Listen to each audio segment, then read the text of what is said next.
C'est l'histoire d'une jeune femme déguisée en Spider-Man qui observe un homme endormi dans son lit. Lorsque celui-ci se réveille, il ne se souvient pas bien de ce qui s'est passé. Tu te souviens plus de rien ? Tu m'as drogué ? Ça dépend. Ça dépend de quoi ? T'as envie que je l'ai fait ? C'est pas français. Je t'ai pas drogué. On a fait des trucs ? Ça dépend. De quoi ? T'as envie qu'on l'eusse fait ? C'est toujours pas français. On a fait des trucs. Sexuel ? Pas encore. Ah putain, tant mieux. Vous venez d'entendre Chloé et Simon, les personnages principaux de la série Ménage et moi, interprétés par Simon Astier et par l'invité de cet épisode, Chloé Ménager, que nous sommes ravis d'accueillir. En décembre 2023, Chloé Ménager publie le premier épisode de sa série. Elle est alors loin de se douter de l'ampleur que va prendre son projet. En quelques mois, Ménage et moi, série au format ultra court, drôle et décalé, rassemble des millions de spectateurs sur Instagram, TikTok et YouTube. Le succès est porté par sa dimension feuilletonnante, son écriture précise, son humour et par un casting prestigieux dans lequel on retrouve entre autres Florence Foresti, Dominique Farrugia, Arnaud de Samer, Elliot Doyle, Artus, Baptiste Le Caplin et bien d'autres. Dans cet épisode, nous allons revenir sur les coulisses de la série, sur son écriture et son tournage en flux tendu, ainsi que sur son duo d'auteurs formé par Chloé Ménager et Florent Pinger. Nous évoquerons aussi le parcours de Chloé, ses débuts à l'école de la Cité fondée par Luc Besson, ses 10 ans de collaboration avec Dominique Farrugia dans les métiers de la production, le tournage de sa web-série Joker avec Mathilde Lafont et ses autres projets. Alors, comment écrit-on un épisode de 90 secondes ? Comment rendre ces personnages drôles et touchants ? Quelles sont les spécificités des programmes courts sur Instagram ou TikTok ? Qu'est-ce qu'on apprend à l'école de la Cité et avec Dominique Farrugia ? Comment finance-t-on une série pour TikTok ? Est-ce qu'il faut mettre de soi pour faire de bons personnages ? C'est à toutes ces questions et à bien d'autres que nous répondons dans cet épisode. Raconteuses et raconteurs, bienvenue dans La Machine à écrire, le podcast de celles et ceux qui créent des histoires. Générique !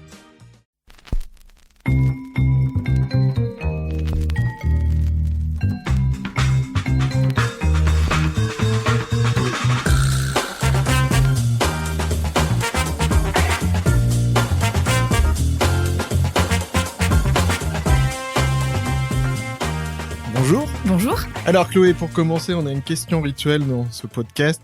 Qu'est-ce qui fait une bonne histoire ? Je sais pas trop si j'ai les bases scénaristiques parce qu'il y a des règles, c'est sûr. Mais moi, c'est plus un ressenti de l'après, en fait. C'est que j'ai l'impression qu'une bonne histoire, c'est quand je peux rester dedans une petite semaine, ça va me travailler, je vais rester dans ce que ça m'a provoqué, dans ce que j'ai vécu et je vais y repenser. Mais après, la règle absolue de la bonne histoire, oui, c'est des bons persos, c'est une quête, c'est un voyage, quoi. Donc, faut qu'on t'embarque. J'essaie, moi, de structurer avec un début, un milieu, une fin. Mais après, je parle de ce que moi, je pense maîtriser. Je m'aventure pas sur des trucs qui me parlent pas. Tu fais des histoires courtes d'1 minute 30 sur TikTok. C'est quoi une bonne histoire pour TikTok, justement ? Je crois que c'est le rythme. Il faut que ce soit court. Non, moi, en tout cas, ce que je fais avec Florent Pinger, mon co-auteur, et avec la collaboration nette et précise de Simon Astier, on fait du court et on raconte maintenant une comédie romantique en version hyper courte. Je pense que ce qui fait une bonne histoire, c'est la structure et c'est l'instantanéité. C'est qu'il faut trouver la situation maintenant.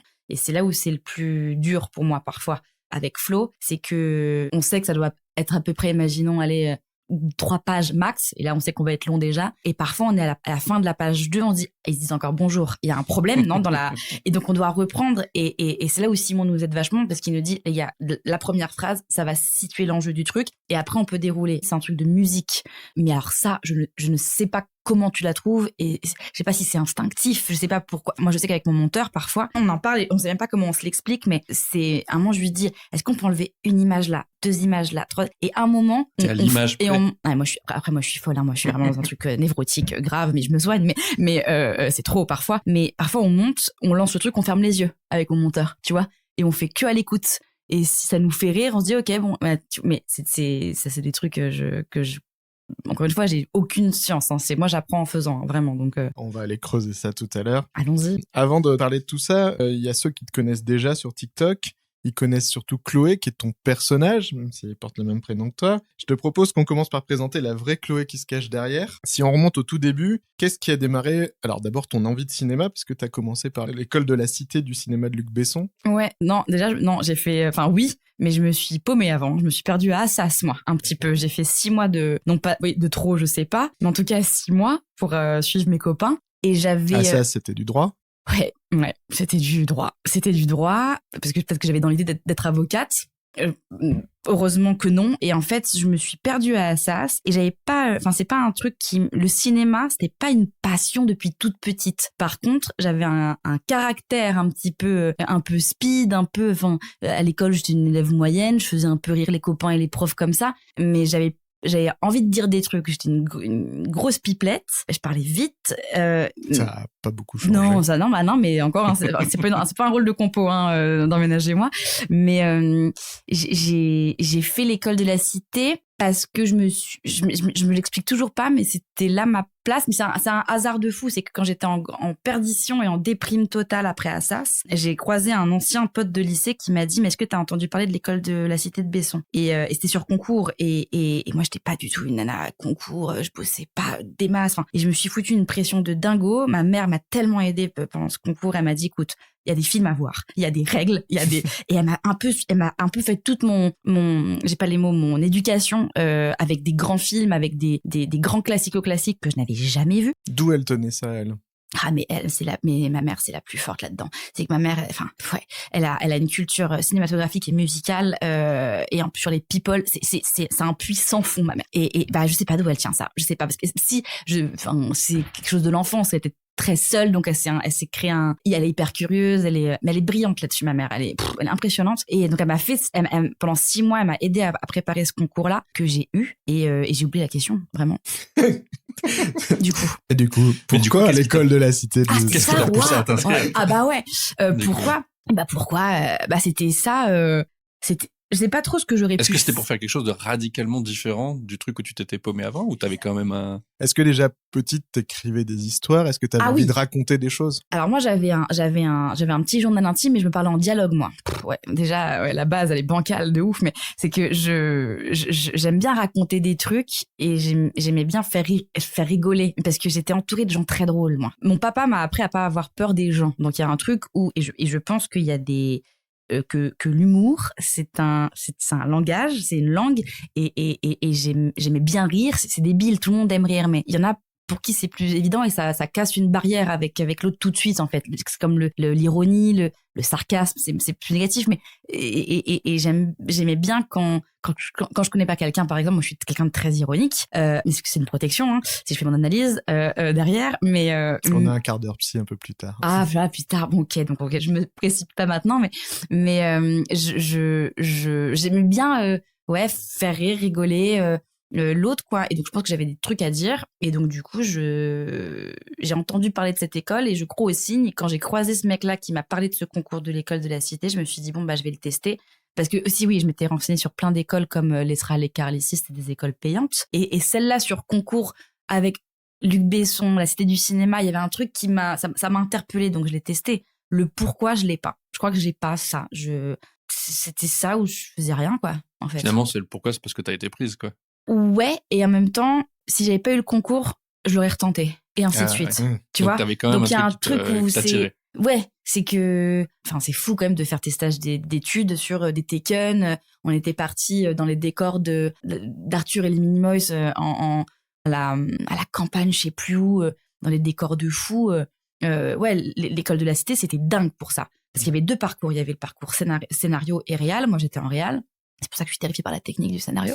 On avait préparé sur on dit Valériane ou Valérian, je crois, pendant 1 semaine, tout le timing de Valérian. Et en fait, il avait voulu voir combien de temps durait son film, donc on tournait un peu les plans, mais on jouait les comédiens, on avait fait des décors en papier carton. Une version Gondry. Ah ouais, c'était tellement drôle de faire ça. C'était tellement drôle, tellement bien. J'ai toujours été captivée par le monde du cinéma, par le fait de raconter des histoires, par le fait de c'est chambé, c'est que les plateaux, c'est faux mais c'est vrai, quoi, tu vois, ou c'est vrai mais c'est faux, je sais pas dans quel sens, mais il y a un truc où c'est trop bien, mais c'est comme la musique, mais c'est ouf, c'est un voyage, en fait. Est-ce que t'as le souvenir d'avoir vu un film ou d'avoir lu un roman où tu t'es dit mais c'est ça que je veux faire, je veux raconter cette histoire, ou j'aimerais savoir raconter ça? Oh ouais, ado, j'ai été très touchée par une pièce qui s'appelle Donneur de bain. C'était au Théâtre Marigny. C'est un peu à la Elephant Man. C'est un espèce de personnage qui est monstrueux, qui se trimballe avec une baignoire, et il lave un peu les péchés de la société. Donc il y a une prostituée, il y a un scientifique, il y a un banquier. Pour moi, c'était un peu la mise en scène d'un truc de Balzac, de la comédie humaine, en fait. Et pareil, Balzac, c'est le seul truc. Alors,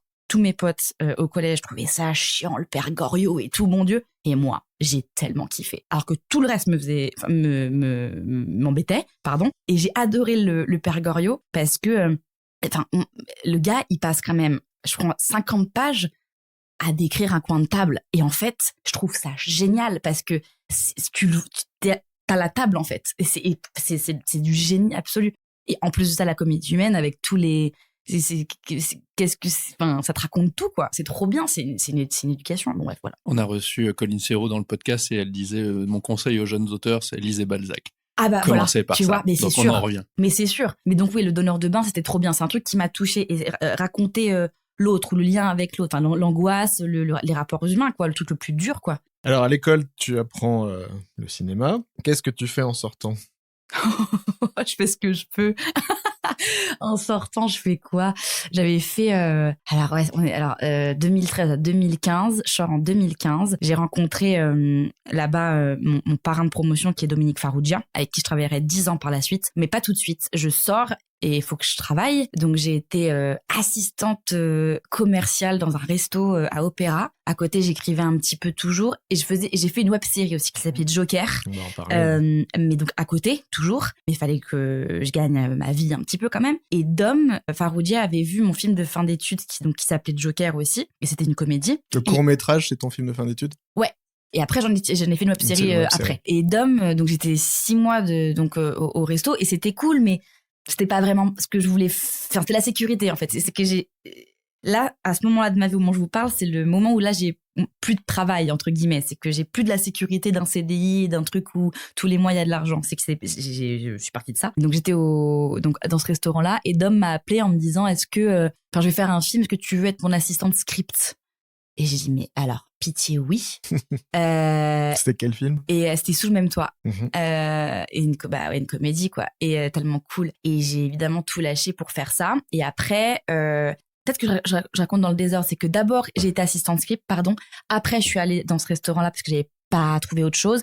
Et Dom m'a rappelé pour être son assistante à l'époque chez EuropaCorp pour faire de la prod. Et j'ai dit oui. Et donc, parce que c'était toujours dans le milieu, quoi, du cinéma, et assister à un mec comme Dom, oui. Tu dis oui, quoi, en fait, bien évidemment. Sûr. Et je suis restée 10 ans avec lui, mais toujours avec des métiers à côté où je pouvais un peu développer l'artistique. J'ai été auteur dans des grands groupes, et avec moi, mes projets à côté perso. Qu'est-ce que t'as appris à ses côtés? Alors, j'ai appris beaucoup de choses. La rigueur, c'est un mec drôle, évidemment, mais pas que. C'est que c'est un mec très sérieux aussi. Et c'est un businessman de dingo.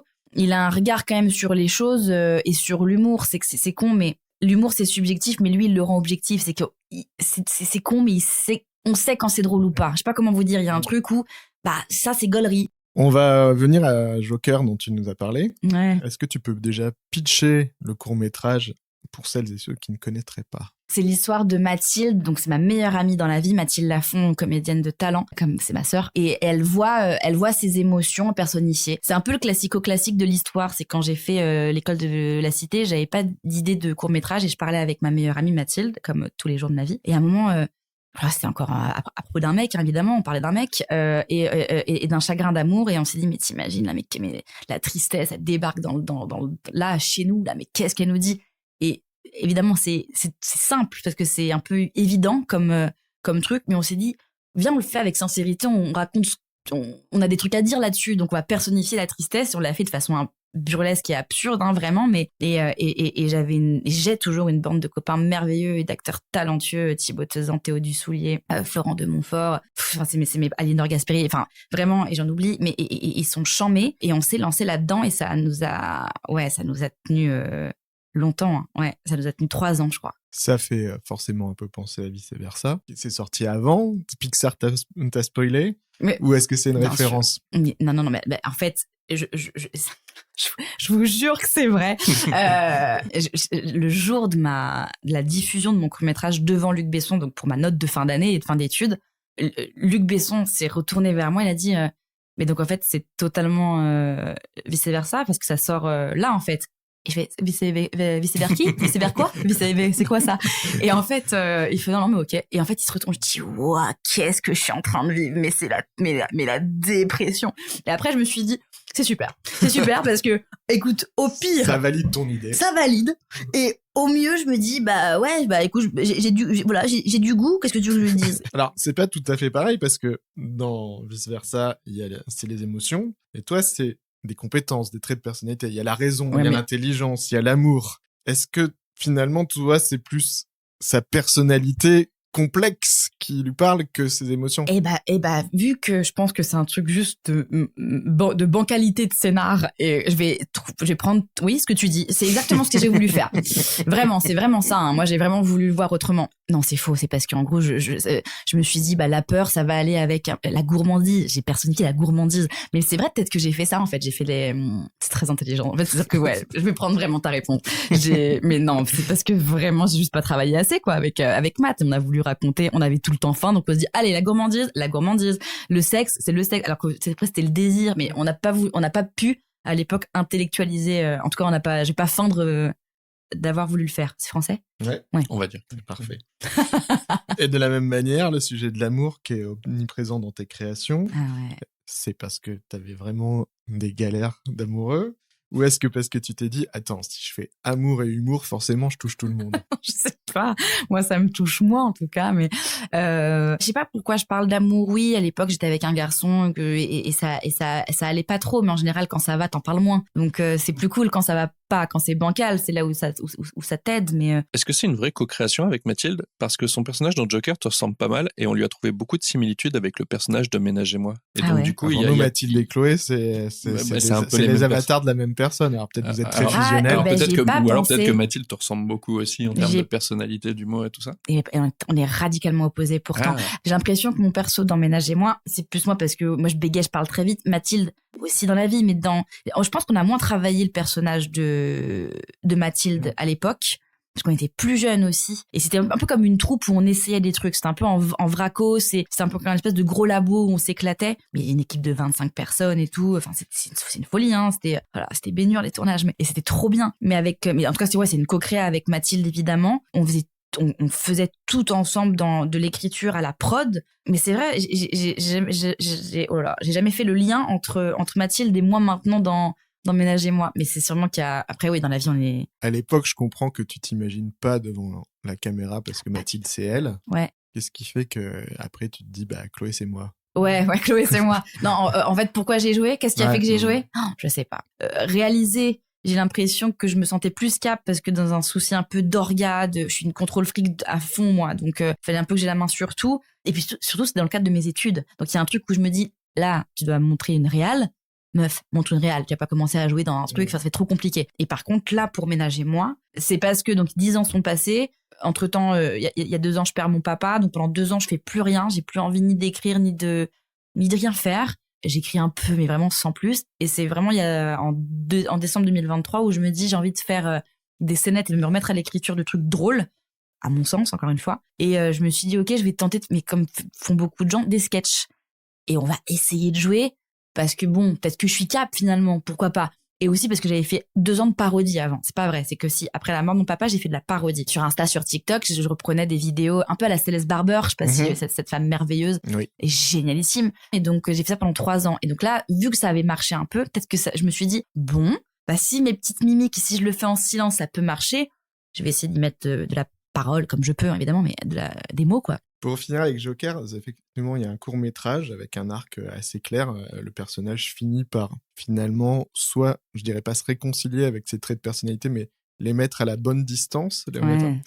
Quand tu démarres la série, c'est quoi le but? Parce que la série, comme tu le disais, elle est un peu plus unitaire, finalement. Ouais. Chaque épisode est un peu découpé, il y a moins d'arcs de transformation. Ouais. C'est pas qu'on a mal fait, c'est qu'on voulait trop faire, en fait. On s'est dit, c'est trop cool, on s'éclate, on est avec les copains, et en fait, on a fait ce gros labo-là. C'est même pas dans l'espoir que ça marche, parce qu'il faut pas faire un truc dans l'espoir que ça marche, un peu quand même, mais on était que sur YouTube, il y avait pas...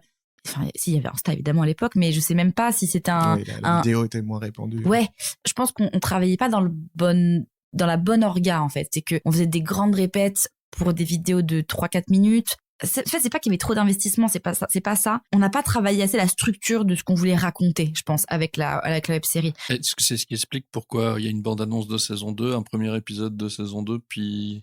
Ah ouais, c'est vrai qu'on a fait ça un Et teaser. ça s'arrête? Ouais, alors, c'était même pas, c'était une saison 2. Enfin, on parlait même pas en saison, c'est qu'en gros, on revenait, en gros, c'était le retour Ouais, il y a de... un truc genre We're Back, il y a un épisode. Et bah ouais, Et on est après, ça revenu. s'est arrêté. On est revenu, puis on a vu, on est reparti. Voilà. Donc en fait, c'est ça qui s'est passé. Mais, et puis on a arrêté parce que c'est mes comédiens à un moment qui m'ont dit, Chlo, on va arrêter. Et j'ai dit, ouais. Ok, je l'ai très mal pris, j'étais malheureuse comme tout. Je me suis dit, mais non, mais j'ai trop de trucs à dire, c'est trop bien, j'aimerais que ça dure jusqu'à mes 120 ans, en fait, de raconter des trucs avec des copains. Et heureusement qu'on a arrêté. Et ils ont eu raison, parce qu'on a laissé souffler dans un truc, et ils ont eu raison de me quitter. Alors du coup, tu passes d'un court-métrage à un format court de 3 minutes sur YouTube. Ouais. Il y a une période de 10 ans, c'est ça, qui Ouais, passe. c'est vrai. Et tu reviens avec un format encore plus court de 90 secondes. Ouais, je vais revenir avec un truc de 10 secondes la prochaine fois. Qui s'appelle Ménagez-moi. Mm. Alors Ménagez-moi, nous, ça a été un gros coup de cœur quand on a vu les premiers épisodes. Est-ce que tu peux le pitcher pour les gens qui ne le connaissent pas encore, même s'il y a des millions de vues sur TikTok? Il doit rester 3-4 personnes qui connaissent pas. Il faut leur expliquer ce que c'est. Non, il y en a plein qui connaissent pas. Mais c'est la vie d'une trentenaire parisienne, un peu bancale, et ses péripéties, et qui va faire la rencontre d'un mec qui est le bon pour elle, mais qui le sait peut-être pas encore. C'est lui qui le sait pas ou c'est elle? C'est vraiment lui. Parce qu'elle, elle le sait, je pense, viscéralement. Mais elle a peur. Comment t'es venue l'idée? L'idée, elle est venue à partir du 8e épisode, avec donc mon pote Florent Pinger, que j'avais rencontré à l'époque où je travaillais pour la Gardère. Il m'a dit, bien, que tu veux qu'on essaie d'écrire des trucs ensemble? Ok, pourquoi pas. Et je lui ai dit, je veux faire des vidéos sur Insta à un moment, donc si tu veux, on peut essayer de tenter d'écrire. Essayer de se tenter, ouais, ok. Et la protection. Et là, on a fait un petit sketch tous les deux. On a joué tous les deux parce que lui aussi est comédien. Et ça a marché. On avait un sketch qu'on avait écrit pour un pote. Mon pote n'a pas pu faire la vidéo parce qu'il avait pas joué depuis très longtemps. Flo Guillot, que j'aime et que j'embrasse, et il m'a dit, non, Claude, je me sens pas. Ça fait longtemps que j'ai pas joué et je me sens pas de jouer ça, etc. Et j'ai pensé à Simon Astier. Je l'ai contacté sur Insta. Tu le connaissais déjà ou pas? Pas du tout. C'est beau, ça. C'est beau, ça, hein? Ouais. Ah ouais, c'est beau, ça. Mais je te dis, le hasard, il y a des rendez-vous dans la vie. Et il m'a dit oui. Il avait regardé, évidemment, hein. Je dis pas qu'il dit oui à tout. Et là, on a essayé, donc on a fait cette vidéo-là où je suis au bout du lit et en gros, je me réveille et je suis une folle dingue, voilà. Mais encore une fois, il n'y avait pas de fil rouge. Et cette vidéo-là... C'est-à-dire que la vidéo suivante, qui est en fait le flashback de ce qui mène à ça, tu l'avais non, pas à ce moment-là. Pas du tout. Oh, tu connais bien, ça me touche. Non, et puis même, on avait déjà tourné d'autres trucs qu'on a réécrits après. Celle où je suis avec une pote, où je parle dans ma tête et ma voix off, c'était pas du tout ça, où je parle de Simon et tout, en mode mais pas du tout. Bref. Et donc, cette vidéo, elle a marché. Enfin, marché. En tout cas, plus que les autres. Et on s'est dit, ah bah ouais, ok, donc on va parler d'amour. Et c'est Simon qui m'a dit, est-ce que peut-être que c'est une bonne idée, et il a souvent raison, hein, vraiment, celui-là. Donc il t'a dit, est-ce que tu voudrais que je reste un peu dans la série? Non, c'était pas forcément, non, c'était plutôt, ce serait peut-être une bonne idée qu'on fasse une vidéo de ces deux personnages-là un peu chelous, ça peut marcher. En fait, il a eu le pif, ce petit zozo. Et du coup, Mais tu disais pas la même chose, là? Évidemment, mais sauf que c'est trop cool quand ça vient de lui, en fait, plutôt que d'aller demander un truc où tu sais pas trop, et c'était une super idée. Et là, on s'est lancé et encore une fois, on savait pas du tout où on allait, hein. Mais encore maintenant, je ne sais pas où je vais. Donc, c'est trop cool. Mais en tout cas, ça a visiblement pris un peu. Moi, sur la série, il y a cet épisode-là. Ouais, je regarde tout, mais cet épisode-là, je me dis, il se passe quelque chose. En plus, on aime bien Simon Astier. Tu m'étonnes. Et il y en a un deuxième pour moi, c'est l'épisode de la pizza. Parce que l'épisode de la pizza, je trouve qu'il est emblématique du rythme de vannes et de chant contre chant et de phrases, de l'humour de la série. Ah, c'est Et drôle. en fait, quand je vois celui-là, je me dis, mais il faut que je montre ça à tout le monde. C'est pour ça que je le mets dans la newsletter. C'est pour ça que j'en parle à Mike, à ma femme, à tout le monde. Toi, c'est quoi les épisodes, donc il y a celui avec Simon, c'est quoi les épisodes qui pour toi sont clés dans le fait que ça s'envole sur TikTok?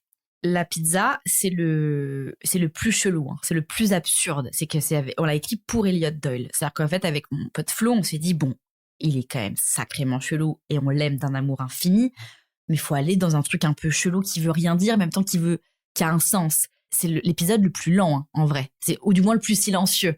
Et qui s'arrête dans la rythmique. Et le personnage aussi, il nous sert. Tu le connaissais par ailleurs ou tu l'avais vu moi, je l'ai vu dans l'émission de Eric et Ramsey sur Amazon. Mais après, il a fait ça. Ouais, mais moi, ça vient après ça. Moi, je connaissais un peu avec ses vidéos sur Insta et le personnage. Et pareil, je lui ai demandé, il a dit oui. J'ai beaucoup de chance. Hein. Encore une fois, j'ai beaucoup de chance. Mais il y a des gens qui disent oui, quoi. C'est trop bien. Ou du moins qui se méfient pas. Je sais pas. Peut-être que c'est vraiment de la bêtise, hein, mais en tout cas, ou qui veulent en être. Ou qui veulent en être, c'est vrai.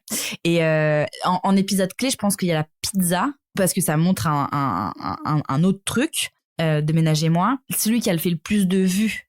C'est celui avec sa mère. Ouais, avec Arnaud de sa mère. Qui joue ton frère. Évidemment. Et le calendrier. Lui, c'est le plus rapide, par exemple. Lui, c'est vraiment un tac. Et pareil, on a écrit un peu avec l'aide de Simon, vraiment, parce qu'au début, on avait fait un texte Nasbrock. Et Simon a dit, je pense pas que ce soit le clown de Sam. Peut-être qu'il faudrait aller ailleurs. Et en fait, à chaque fois, il nous oriente vachement, Simon. Et on est parti après sur ça. Et là, il a dit, ouais, ça c'est cool, ça c'est drôle. Évidemment, quand on est ensemble, quand on fait une scène ensemble, on va bouger le texte ensemble, mais des scènes où il est pas, il touche pas au texte. On coécrit pas avec lui quand il est pas là, en tout cas. Mais il a un regard général, par contre, et parce que moi je lui demande, hein, évidemment. Et après, c'est au montage.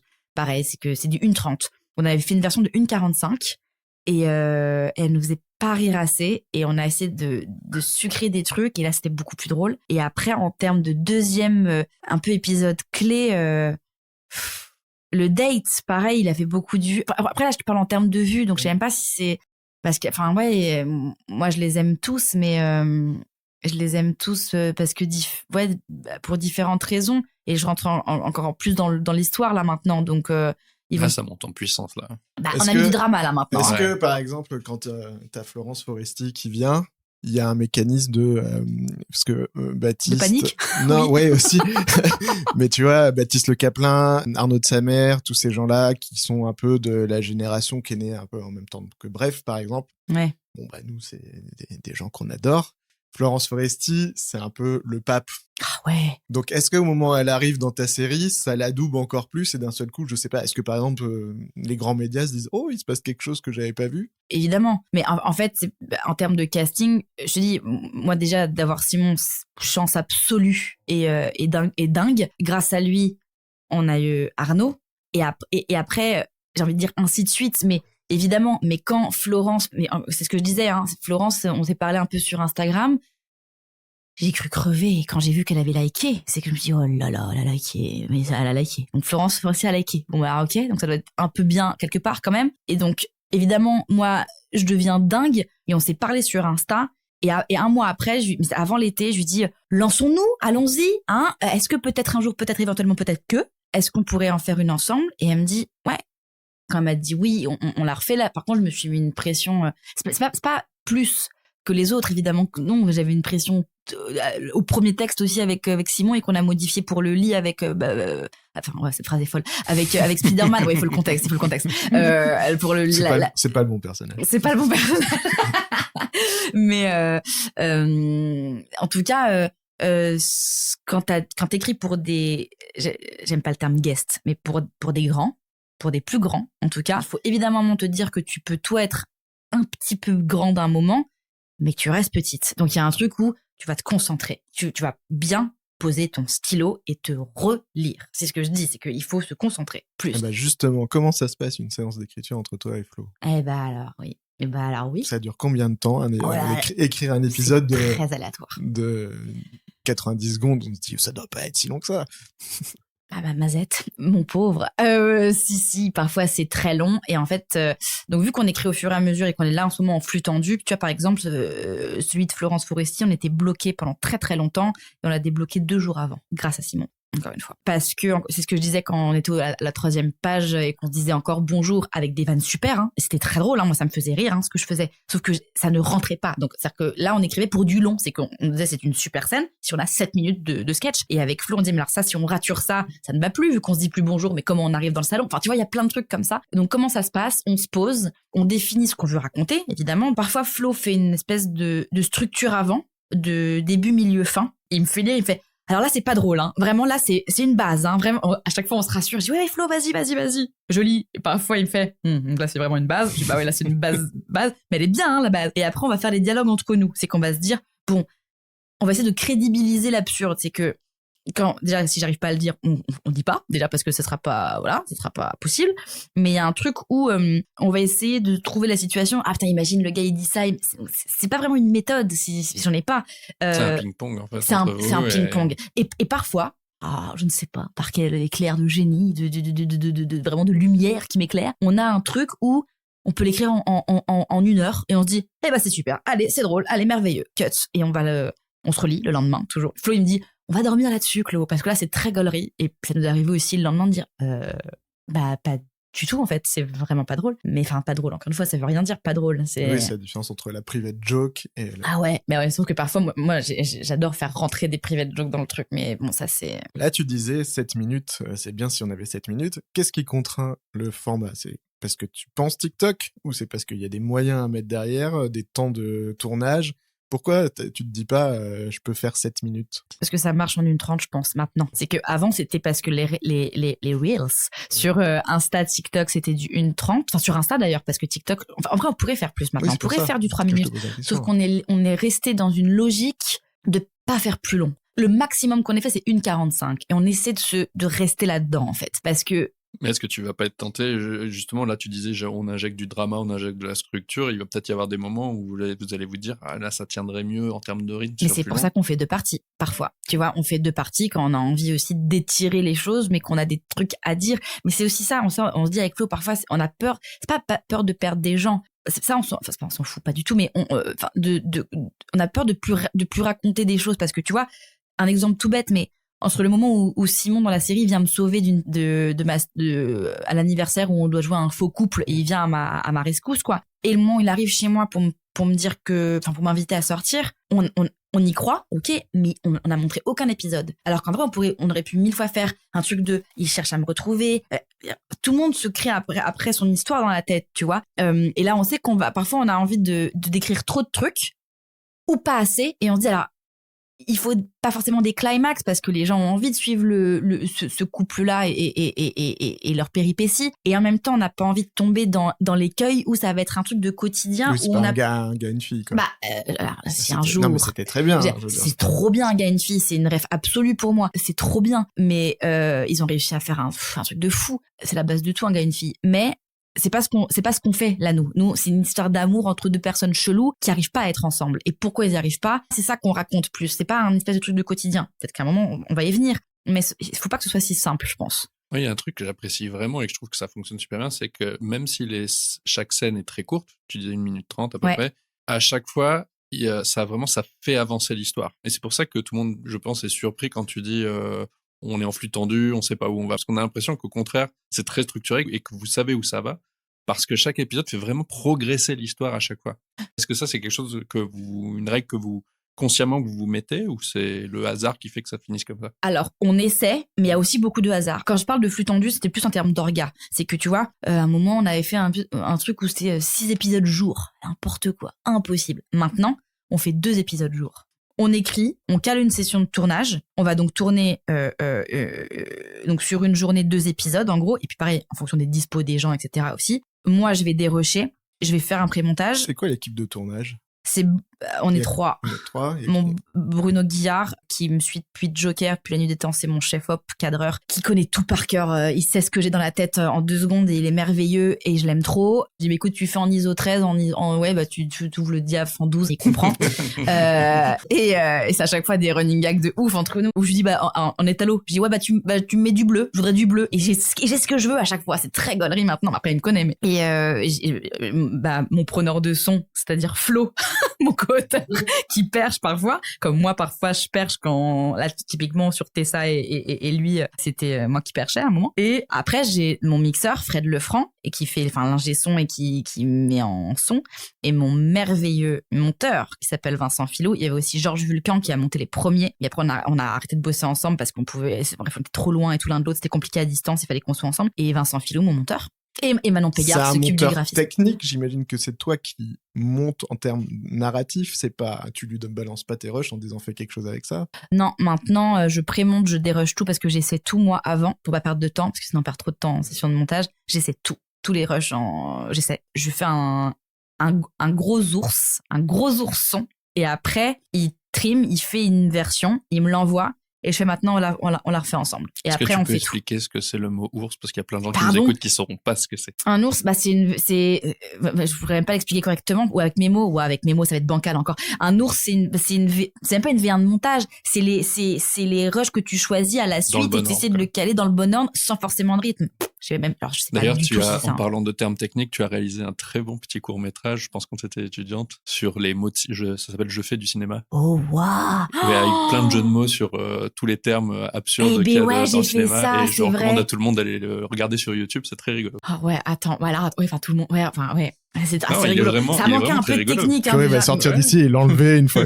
Non. Non, Ah, je l'ai franchement, supprimé. il est super Non, drôle. merci beaucoup. Ah ouais, c'est vrai, j'avais fait ça avec le C'est fond un du peu au des noir. inside jokes pour les gens qui font un peu de l'audiovisuel, mais c'est Ouais. très très C'est rigolo. vrai qu'on avait fait ça avec beaucoup de comédiens de Joker d'ailleurs. C'était trop cool. Mais et pardon, mais pour en revenir aussi au truc de, enfin je crois que j'ai répondu là. Dans le truc de flux tendu. Donc non, en termes de structure d'écriture aussi. Avec Flo, on sait ce qu'on veut raconter, mais on n'a aucune règle de comment on veut le raconter. Ça, c'est juste ça. On n'a rien. Que là, au moment où on enregistre, il Ouais. y a un gros suspense dans la série.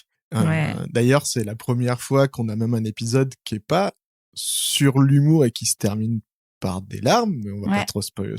C'est le premier, ouais. Toi, tu sais quel est l'arc de ce personnage, tu sais comment ça va se résoudre, ou tu te dis bon bah c'est quoi le prochain et puis suivant le guest, je vais devoir. Non, je sais où on veut aller. Maintenant, on veut encore créer des péripéties. Donc il y a un truc où ça va pas être si simple parce que sinon c'est terminé c'est fini. en fait. Mais on sait qu'on ne voudra pas essouffler non plus le truc. C'est qu'à un moment faut y arriver, mais en général c'est compliqué. Mais dans la vie aussi, pour y arriver, c'est compliqué, tu vois. C'est un peu c'est la métaphore de ma life en fait, c'est terrible. Mais ouais, c'est du boulot pour avoir ce qu'on veut et ce qu'on pense être bien pour nous. C'est pas français, toujours pas.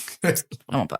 Tiens, tu vois ça, ce que tu viens de faire, c'est exactement un des ressorts qu'utilise le personnage. Il y a plein de choses dans ce personnage, notamment il y a un ressort comique récurrent, c'est que Chloé elle se trompe de mots. Ah ouais.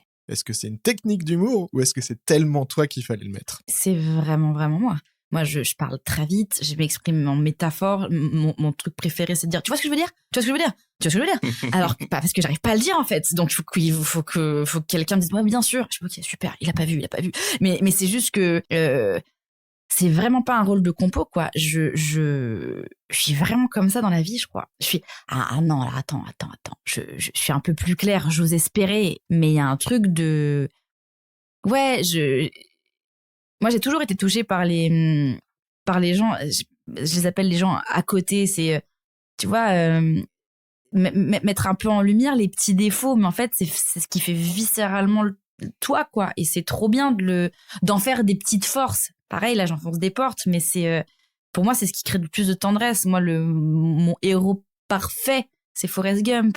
C'est le débile qui t'apprend des trucs sur la vie, tu vois. Et ça, alors ça, moi, je peux chialer, hein. Moi, c'est vraiment...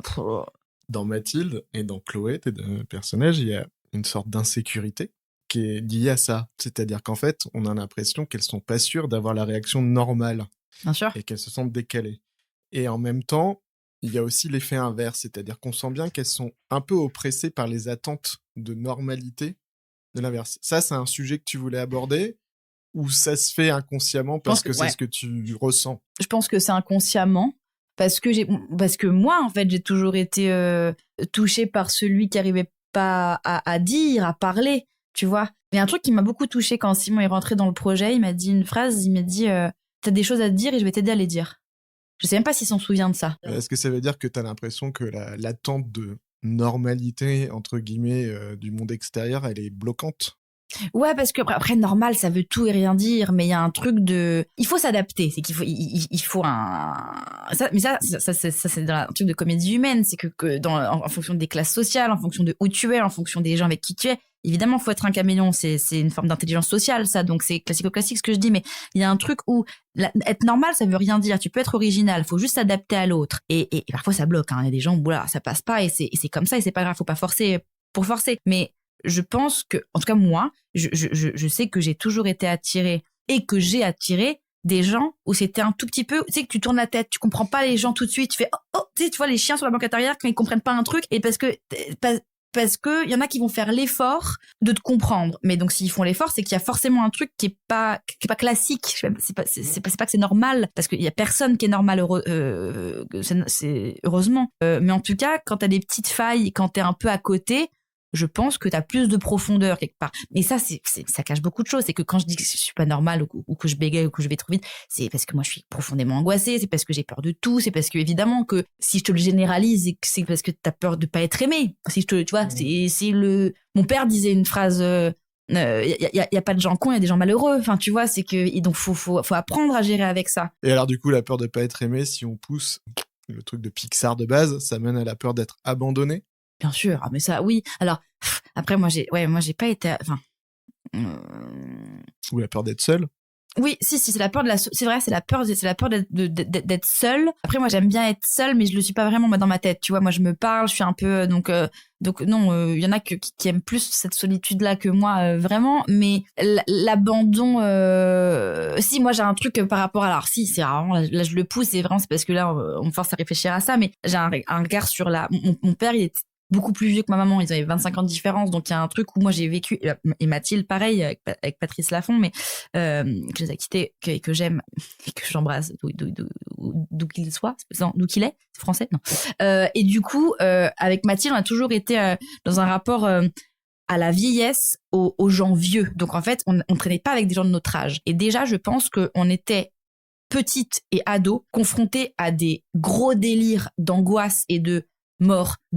Moi, j'ai fait à 30 ans plus d'enterrement que de mariage déjà. Donc, tu vois, et avec Flo, par exemple, on a fait une comédie, on a écrit un truc qui s'appelle Faire part, qui me lie le thème de la famille, de l'amour et vraiment de la mort. Donc, il y a un truc où déjà c'est hyper glauque, mais à mort, justement, du coup, de son nom, mais on va essayer de le rendre léger. Mais parce qu'on a grandi là-dedans avec Mathilde, du coup, et j'ai l'impression que c'est des trucs qui, évidemment, l'abandon, la mort, ceux qui partent, ceux qui restent, pourquoi la solitude, ça c'est très très inconscient, mais en tout cas, je sais que mon caractère fait que je vais tout le temps tout traiter avec de l'ironie, de l'humour et de la distance. Mais c'est dans ce but. Est-ce que c'est pour ça que dans Jokers, la peur et la tristesse sont finalement le duo qui est le plus utilisé en relief comique et c'est finalement c'est les deux plus drôles, alors que à la base c'est la peur et la tristesse, c'est pas eux qui sont censés être drôles. C'est tic et tac, mais c'est vrai. Olivier Troyan et Thibaut Tezan, des amis merveilleux et des comédiens de génie. Et ça pareil, c'est très inconscient, je pense. C'est inconscient. T'as raison, hein, vous êtes brillants,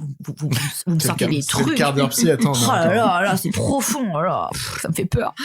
Tiens, on continue sur le quart d'heure psy. Mathilde, elle dit cette phrase, elle dit qu'elle a parfois du mal à se supporter elle-même, et ceux qui l'entourent, ses émotions, lui disent qu'elle est un peu dans l'auto-sabotage. Et Chloé, quand même, elle est un peu dans l'auto-sabotage dans la série aussi. Surtout dernièrement. Bah oui, qu'est-ce qu'elle fait la grande ? Bah voilà. Qu'est-ce qu'elle fait la dame ? Pourquoi c'est bien l'auto-sabotage, au-delà de l'aspect comique que ça peut amener ? Parce que c'est un empêchement, donc ça te crée un enjeu quelque part, interne ou externe. C'est ce que tu penses vouloir. En fait, non, c'est que tu sais ce que tu veux et tu penses que ça va être simple de l'avoir. Et en fait, en y allant sur le chemin, tu te rends compte que ça réveille chez toi des trucs où tu dis oh là là là là. En fait, c'est pas du tout cette mission-là où je dois aller. Faut que je règle tellement d'autres trucs à côté pour aller à cette mission. Vous voyez ce que je veux dire ? Je sais pas si je suis claire, mais il y a un truc en fait, c'est même pas de l'autosabotage, c'est un peu une diversion. Ouais, et c'est ça, et je pense que c'est ce qu'on appelle auto-sabotage, c'est en fait limite une auto-analyse, en fait, c'est que tu grandis, c'est un chemin. Mais en tout cas, c'est ce que je voudrais montrer, c'est que t'es pas prêt à aller c'est pas le moment, en fait. Je pense que l'auto-sabotage, c'est vraiment malgré soi, tu vois, oui, c'est malgré soi, évidemment, mais il y a un truc où c'est parce que tu te sens pas prêt. Pourquoi, je ne sais pas, mais qu'il faut que tu répondes à des questions, et après, tu te dis, ok, là c'est bon. Et parfois c'est que tu réponds à des questions et c'était pas du tout les questions que tu devais te poser à la base, tu vois. Alors tu disais pourquoi, et moi quand j'ai regardé Jokers récemment en même temps que je regarde Ménage et moi au fur et à mesure que ça sort, j'ai eu l'impression que Mathilde, elle souffrait dans Jokers d'une relation toxique avec son petit ami qui est vraiment le pire du pire qu'on puisse faire. Ouais, il est extraordinaire tellement il est horrible comme petit ami.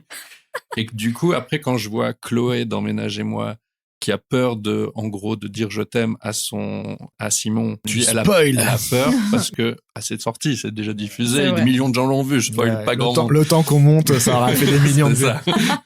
Du coup, pour moi, c'était peut-être Chloé, elle avait une relation toxique avant et du coup, elle a peur de s'engager dans une nouvelle relation juste parce que, et elle a peur de dire je t'aime parce qu'elle a peur de ressouffrir comme elle a souffert avant et du coup, je voyais un lien, moi, entre Jokers et Ménage et moi. Mais c'est très drôle.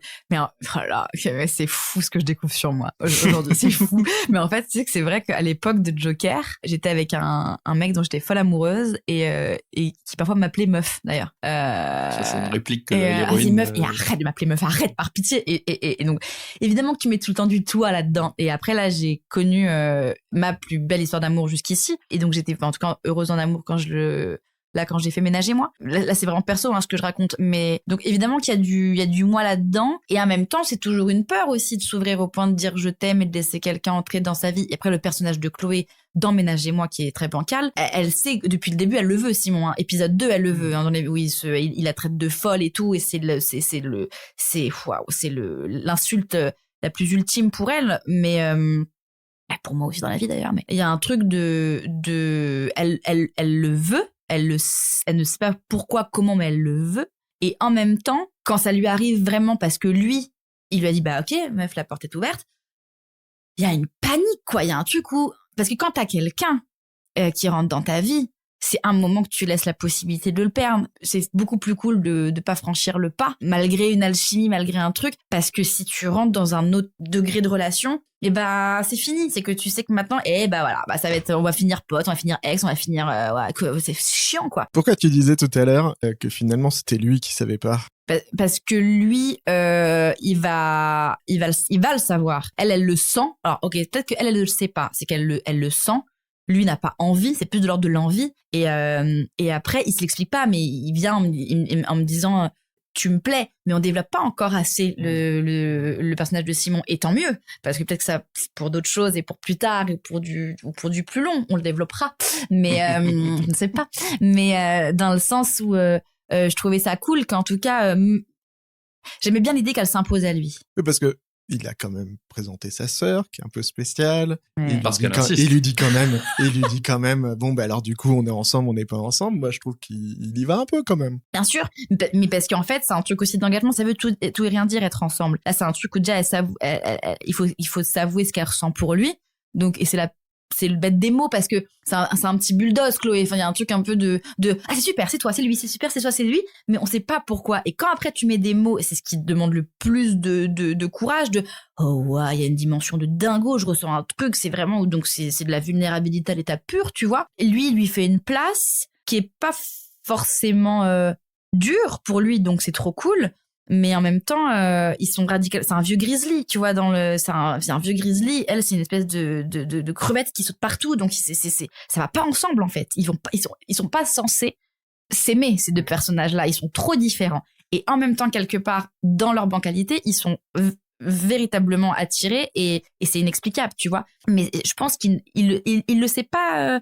Non, je pense, il ne le sait pas. Mais par contre, il va avoir envie. Il sait pas pourquoi. En gros, c'est inexplicable. C'est pourquoi elle... Ça, on va le découvrir. On va l'écrire, les gars. On va l'écrire. Tout à l'heure, on a parlé d'un gars, une fille, on a parlé de Bref. C'est quoi tes références au moment où tu démarres? Est-ce que ce rythme-là qu'on a dans Bref, est-ce que le côté farfelu des frères Farrelly, c'est quoi qui te... Déjà, en termes de comédie romantique, c'est le mariage de mon meilleur ami. C'est très ou américain ou anglais, mais c'est des trucs... Je suis adepte de la comédie romantique parce que moi, j'y crois. C'est que je rentre dedans. C'est que... Quand c'est raconté avec honnêteté, alors moi, je chiale à chaque comédie romantique, alors que je sais vraiment, minute 1, comment ça va finir. Mais c'est quoi ta préférée? Oh là là. L'ultime. Celle que tu regardes chaque année. La plus grande histoire d'amour, pour moi, c'est Sur la route de Madison. Mm-hmm. Mais c'est celle qui me rend... C'est là, tu sais pas forcément comment elle va finir à la fin. Ah, mais alors attendez, parce que moi, c'est celle qui me déçoit le plus aussi. C'est que, en fait, c'est celle qui me fait le plus de mal et de peine parce que tu vois, ça, c'est un film que ma mère m'a fait découvrir pour le concours de l'école de la cité. Et elle m'a dit, c'est une grande histoire d'amour. Je fais, ouais, vas-y, deux vieux, vraiment, débile, Chloé conne, tout de suite. Et elle fait, s'il te plaît, regarde cette série, regarde ce film, etc. Et je dis, maman, j'ai vraiment pas envie, mais ok, bon. elle m'a retrouvée. J'ai été vraiment dans mon salon, en larmes. Elle fait, allez, super, ok, l'amour de vieux et tout. Je fais, c'est vraiment merveilleux. Mais cette scène de fin, je peux pas spoiler pour les gens qui l'ont pas vue, mais pour moi, c'est la plus belle histoire d'amour, mais c'est l'amour impossible. Maintenant, les comédies romantiques, si, coup de foudre à Notting Hill, évidemment, mais parce que ils sont pareils, ils sont pas faits pour être ensemble et finalement ils le sont. Mais ça va, enfin. Quand Harry rencontre Sally. Ouais, mais parce que ils ont du mal à être ensemble. Ils ont du mal à être ensemble, c'est vrai. Après, si c'est drôle, évidemment que c'est drôle, mais un mariage de mon meilleur ami, un Pretty Woman, hein, pardon, hein, et puis c'est plus trop actuel, mais moi ça vient me choper quelque part en fait aussi cette histoire-là. À la fin, je pleure parce que encore une fois, je crois au perso. Tu sais que dans le vrai scénario, à la fin, il est censé la foutre sur le trottoir et lui jeter du fric à la gueule et il part. Non, par pitié, pourquoi tu me dis ça? Regarde ça sur Netflix, il y a un truc qui s'appelle The Movies That Made Us. Oh, ouais, et ça raconte comment ils ont écrit ça, et à la base, c'est un truc c'est très un drame. sombre. Ah ouais. Et le réal, il veut pas faire ça, et donc il filme toutes les scènes 2 fois, et personne ne sait pourquoi il fait ça, sauf le monteur. Ah, c'est incroyable. Et en fait, à la fin, ils font ce film-là, qui est pas du tout ce pourquoi les studios les signent. Ah, c'est fou. Donc, Ah, mais heureusement, mais quelle histoire, quelle horreur. Ouais, non, ok, bon, bah, tu vois. Bon, bah, super, je savais pas. Moi, je préfère la version qui est sortie. Vache, moi aussi, putain. Ouais, pardon, ouais. Et en termes de ref, Jaoui Bakri, Nakash Toledano, parce que j'arrive pas à dire Toledano Nakash, mais tu vois, les films où la rythmique est tu vois, genre le théâtre, tu vois, moi le prénom, le dîner de con, Weber, enfin. Là, ça vient me choper depuis la nuit des temps. Je ne sais pas pourquoi, parce que j'ai pas analysé encore. Donc ça, c'est ça, encore une fois. Le problème, c'est que moi, c'est que du ressenti. Il y a toujours un peu d'absurde, il y a toujours la scène, moi, qui me fait le plus rire au monde. C'est dans le dîner de con avec François Pignon, avec votre prénom à vous, c'est juste. Pour moi, mais c'est de la perfection. Mais tu vois. Oui, c'est chant contre chant, hyper ciselé. Mais c'est une musique. Parfaite, tu vois, c'est ce qui est dans un peu dans Mon Inconnu, film génial, si en comédie romantique française, t'as Mon Inconnu que j'ai adoré avec la scène du téléphone où François Civil et Benjamin Laverne font, c'est pareil, enfin je pense qu'il y a une espèce de rêve et c'est magistral aussi, mais en rêve près 20 ans d'écart avec, tu vois, mais c'est des comédies L'arnaqueur que j'ai adoré, mais là c'est avec du high concept aussi dans l'histoire, mais ouais, et puis une structure très américaine. Bah ouais, mais moi mais ça marche très bien. Mais ouais, ça marche en fait. Après la comédie romantique, ça marche. Tu vois, j'ai été évidemment les 500 jours ensemble où c'est une comédie romantique qui est racontée dans t'as des grands films d'amour aussi, ou pareil, si les films Two Days in Paris ou ceux qui se passent vraiment sur j'adore moi, mais Delpy, mais je l'épouse 20 fois. C'est très conceptuel. Donc ça, c'est tout ça mes rêves. Je me suis un peu, en termes d'amour en tout cas, et de rythme, je me suis un peu inspirée de ça, quoi. Tu vois, ça c'est ma cam. Alors maintenant, on va passer à chose sérieuse. Un plaisir coupable. Oh là là. Moi, de temps en temps, je regarde Jordan Deluxe. Ah ouais, je peux comprendre. Ok. Et du coup, combien ça rapporte de faire des millions de vues sur TikTok? Pas tant, parce qu'on gagne pas d'argent avec Insta. Ouais. On gagne pas tant d'argent avec TikTok, parce que en vrai, j'ai pas trop les chiffres en tête, mais c'est de l'ordre de, si ça marche bien, ça peut être quelques centaines d'euros, tu vois, mais pas plus. La question sous-jacente qui était plus sérieuse, c'est comment tu finances tout ça aujourd'hui? Eh ben justement, avec TikTok, et comme je peux, mais c'est une autoproduction. On autoproduit ça avec Flo, donc on fait avec les moyens du bord, si je puis dire. Est-ce que t'arrives à choper des aides du CNC ou des trucs comme ça, pas ou pas encore? Ouais. Non, je n'ai pas demandé, mais c'est comme quand je faisais mon film avec Mathilde de fin d'année, beaucoup de potes à moi faisaient des trucs de... Comment ça s'appelle? Je vais encore escompter le nom. Voilà, donc esquinter le mot. Voilà, Chloé. Des kiss bang bang ouais, bang. Des crowdfunding. Ouais, des crowdfunding. Des ulul, tout ça là. Et ça, j'ai jamais voulu faire ça parce que moi, je trouve ça chambé. Mais moi, ça m'angoisse. Parce que je deviens dépendant. Ouais. Et ça, non. Il faut que je sois un petit peu libre de faire mes conneries. Mais c'est pas un truc égotique en disant, ouais, en fait, pardon, j'ai besoin de personne. Pas du tout. J'ai vraiment besoin des autres. Et je le dis, mon Dieu. Mais c'est juste dans un sens où j'ai tellement peur, je pense, de décevoir que si je me foire, je me dis, voilà, j'aurai trop de gens qui ont misé sur moi. Ça fait descendre la pression, en fait. Voilà, misez rien. Je fais mon truc. Si ça vous plaît, vous le prenez. Si c'est de la merde, vous me le dites gentiment pour pas que je finisse en psychanalyse. Mais tu vois, il y a un truc de... Voilà. Personne t'a contacté en disant, mais il faut absolument que vous veniez écrire pour nous demain la même chose. En tant qu'auteur, pour eux, non. Par contre, pour une version, on est en pourparlers, ouais, avec pour éventuellement penser à des versions longues. Après, si on vient nous chercher, c'est parce qu'on doit raconter des trucs et qu'on le fera avec le cœur et avec toute l'honnêteté du monde et on fera aussi comme on peut. Et puis encore une fois, on sauve pas des vies, on n'est pas en train d'opérer des gens à cœur ouvert. Après, c'est encore une fois, on est dans un monde maintenant où c'est porté par des financiers, c'est porté par de la politique, c'est porté par des choses que moi je maîtrise pas parce que je veux raconter des histoires ou du moins que j'ai pas envie de maîtriser. Mais en tout cas, je ferai tout pour raconter ce que je veux raconter avec ce que je peux et les moyens du bord et avec des gens qui et nous suivent depuis tout ce temps. Sur TikTok, ce que tu fais, c'est un peu, peut-être, mais moi je pense pas qu'on connaisse tout, unique dans le sens où c'est feuilletonnant. C'est-à-dire qu'il y a d'autres humoristes qui vont faire des choses. Il y a Camille Landru. Ouais, Esteban, bien sûr. Esteban, Marc ouais. Tournebeuf, qui fait un truc qui s'appelle L'amour fou, mais qui est en fait une variation sur le même thème. C'est pas le même personnage d'un épisode à l'autre. Comment t'expliques qu'il n'y a pas d'autres gens qui se disent en fait, si je veux que les gens reviennent, il faut que je feuilletonne et que je crée un hook à la fin, une situation qui fait qu'ils disent « vite la suite !» Parce que quand on le voit, c'est hyper prenant et ça paraît évident, mais finalement, quand on a cherché, on n'a pas tellement trouvé d'autres... Et je pense qu'il y en a qui essaient. Mais après, il y en a qui essaient. Mais moi, c'est aussi là le facteur chance et bon moment aussi, je pense, dans la vie. Et alchimie, quelque part aussi. C'est que ma rencontre avec Simon et que... Parce qu'il n'y avait pas forcément... Tous les épisodes au début, même avec Simon, n'ont pas forcément de... Comment tu dis? De trucs à la fin, de climax, en fait. Tu vois? C'est que le flashback, il n'y en a pas. Dans Diagnostic, quand je m'en vais parce que je suis vexée, je le quitte, mais on savait pas, en fait. Je m'explique pas le pourquoi... Enfin, ça marche. Je pense que ça marche. Ou peut-être qu'il y en a... On n'est pas au courant et qu'il y en a qui vont essayer de le faire. Au début, je voulais faire pareil, en fait, des scénettes sans avoir pensé au feuilletonnant. C'est parce que avec Simon, on s'est dit pourquoi pas que. Et pourquoi pas que de quoi? Donc allons-y, quoi. Mais après, et ça a pris. Enfin, ça a pris. Oui, ça a pris, mais je sais pas, après, encore une fois, t'as l'algorithme et peut-être que c'est parce que les persos sont touchants et on s'est attaché à nous. Mais comme nous, on s'est attaché à nous dans ce projet, en fait, on met du nous. C'est quoi Intérimaire? Ah, Intérimaire, ouais, bien sûr. Mais vous savez tout, mais vous me faites peur. Mais enfin le FBI ici. Oh la vache. Intérimaire, j'ai écrit. C'est mon amie Justine Fraioli, productrice de Talent. Quand je travaillais chez Shine Fiction avec Dominique, là. Jusqu'à récemment, il produit pour Teva un projet de Joséphine Drey, pardon, et c'est ça, on parle, d'accord. Et oui, j'ai eu peur, j'ai flippé. Et je dis non, Chloé, c'est pas ça, vraiment, on parle de ton intérimaire à toi, de quoi tu parles? Et du coup, et Dom, il voyait très bien quoi, avec mes parodies, avec Ménage et moi que je faisais encore une fois à côté, et j'avais plus le temps de le faire, et il a été question qu'on se quitte, mais je l'aime d'un amour infini encore, mais il m'a dit mais est-ce que tu veux essayer d'écrire enfin c'est Juju qui m'a dit tu veux essayer d'écrire pour Intérimaire des sketchs, et j'ai dit bah avec plaisir, ouais, trop bien. Et donc j'en ai écrit 3 ou 4 je crois, ouais, pour eux, et avec mon petit ton moi d'absurde qui me fait rire quoi, mais c'est pas sorti encore. Si, donc ça va sortir sur je sais pas quand. Après j'ai pas réalisé, j'ai pas joué, j'ai juste écrit des épisodes et qui ont été repris après par Joséphine. Elle refaisait toujours une passe de texte aussi dessus, donc mais ça me paraît très drôle. Et du coup, la prochaine étape, c'est Chloé Ménager, le long métrage. Alors écoutez, moi, en tout cas, c'est tout ce que je me souhaite. Mais c'est pas en cours, en tout cas. J'espère un jour ça verra le jour, si on a des choses à dire, quoi. Comme dirait Luc Besson, si t'as rien à dire, ferme ta gueule. Hein. On va finir avec quelques conseils de ta part pour les gens qui voudraient suivre ton exemple. Oh la vache, ah bon, peut-être pas qu'il faut, peut-être qu'il faut pas, voilà.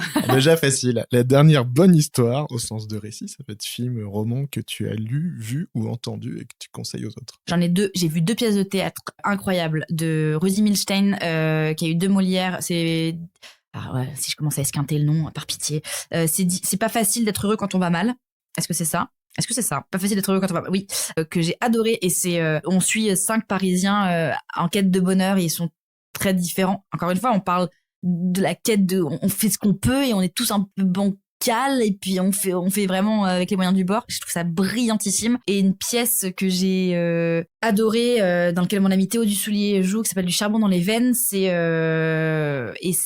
on est dans une famille, c'est le thème de la famille, de la fraternité, et il y a une histoire d'amour aussi dedans, et c'est au théâtre Saint-Georges, je crois, le petit Georges, enfin il y a Georges, il y a un mec qui s'appelle Georges, donc vraiment il y a du Georges là-dedans. Mais vérifiez vraiment mes infos, vérifiez-les, pitié, sinon vous allez ramener un mec qui s'appelle Georges.